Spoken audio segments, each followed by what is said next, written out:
Welcome to another edition of Pastor Matt's Kitchen. Today we wanted to take a timeout.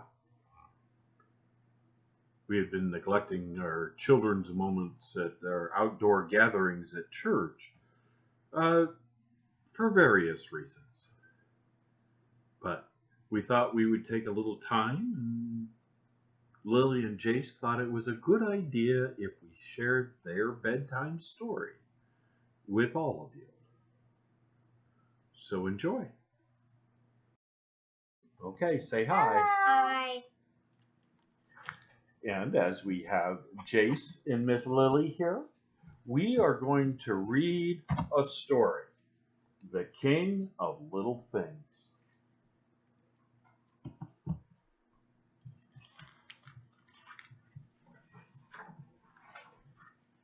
It is written by Bill Leaf and illustrated by David Wendt. And here we go. Long ago, on the far side of a mountain, lived the King of Little Things. While other kings busied themselves with the big things of the world, he happily ruled over all things small. He was the king of coins and candles, combs and keys, knots and nods, knobby knees, bottles and buttons, beetles and burps, jiggers and chips and chickadee chirps. Petals and paddles and paper clips, lamp wicks, lentils, and lizard lips, mittens and marbles and macaroni, barnacles and bats and fried bologna. The king of little things had a cozy house, and he lived with his loving queen. He fed the birds, he left crumbs for the ants, and he planted flowers for the bees.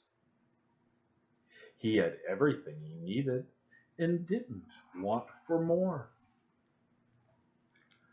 So, with the bigger kings, no matter how vast their kingdom, they always wanted more. Bigger riches and bigger bridges, bigger breeches. Greediest of all was King Normus. He wanted to be king of the whole world. With his mind, he gathered an army, and a big army it was. He raided realms and he squashed sovereigns. He eradicated empires. And when he is certain, he conquered every king, queen, czar, empress, chieftain, rajar, sultan in the whole world. It was time for a magnificent merrymaking. He ordered his cooks to fix a fabulous feast. He commanded his goldsmith to create a colossal crown. He instructed his tailors to sew a splendid suit.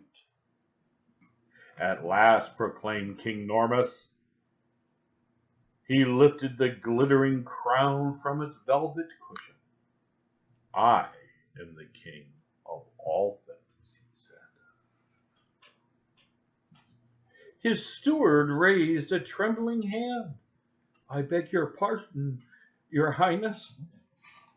You're of great heft. What?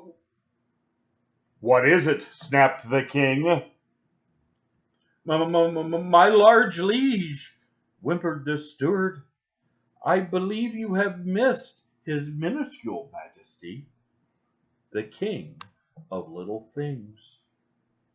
Little things have a king? Howled Normus. What nonsense! Everyone knows that little things exist to serve big things. King Normus stroked his beard. "Where lives this king of little things?" he growled. "Though every old forest on the far side of the mountain, my considerable sire," said his steward. "Amass my armies," Normus cried. "We shall go there immediately and put this tiny king in his very small place."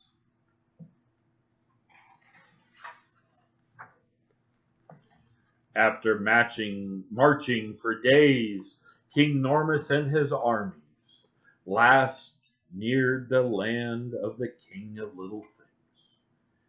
"This will not be a fair fight," and that's just the way the big king liked it. As the armies approached, the King of Little Things sent a message to his subjects. He had a plan, and he needed their help. And during the night, the little things went to work. And the next morning, the soldiers found mealworms in their bread, jiggers in their underpants, and fungus between their toes. Yuck. Worse yet, there was nothing left to fight with. The termites had made dust heaps of their arrow shafts. Water droplets had worked into the gunpowder, and rust had ruined the cannons and catapults. In a royal rage, King Normus called for his council. "If we cannot defeat this king through might," he roared, "then clearly we must trick him. We must cheat him. We must lie. After all, a lie, no matter how small, is never a little thing." Normus turned to his advisers. "Invite this charlatan into my tent under the flag of truce, and prepare the dungeon." The instant King Little Things entered the tent, Small Things recognized their master and fell at his feet. The coins rolled out of the big king's coffers. Jewels jumped from his crown. Buttons popped off of his suspenders. Normus stood in his underwear before the entire court. "Take this punty pretender to the castle," he shrieked, "and toss him in the dungeon." The soldiers tried, but the dungeon keys were loyal to the King of Little Things and would not turn the lock. The nails recognized their king, and he sprang from the door and bowed before him. And when Normus learned of this, he had the king taken to the deepest, darkest cavern in the land. And he ordered the entrance sealed with a stone. Life in the cave was not entirely unpleasant. The ants brought crumbs, and the birds brought seeds. The bees brought honey. But the King of Little Things missed his home, he missed his garden, and he missed his queen. He sent a message with the ants, the birds, and the bees. He respectfully asked Little Things everywhere to make themselves known. The Little Things loved their king, and they obeyed. All over the world, small things began to happen. Strings unstrung and hangers unhung. Doors closed and campfires froze. Frills unfriddled and pickles undilled. Quills quivered and pencils shivered. Bolts bolted and brakes jolted. Cookies crumbled and blocks tumbled. Ticks and tocks left their clocks.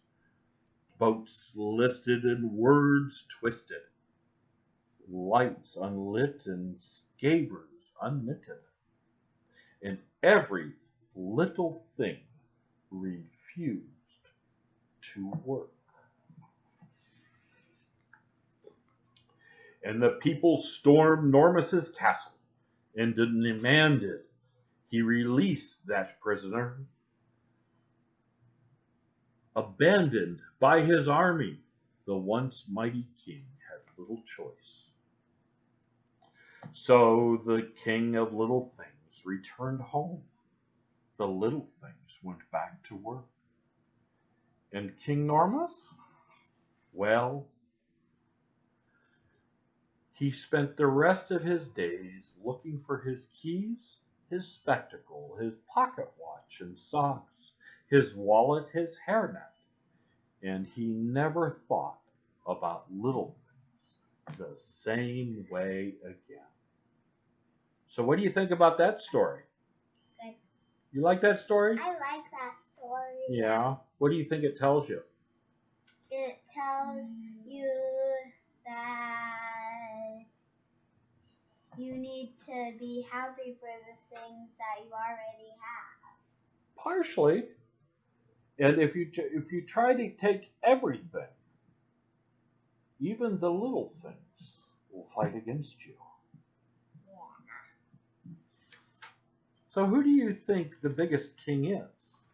King Normus or the king of little things?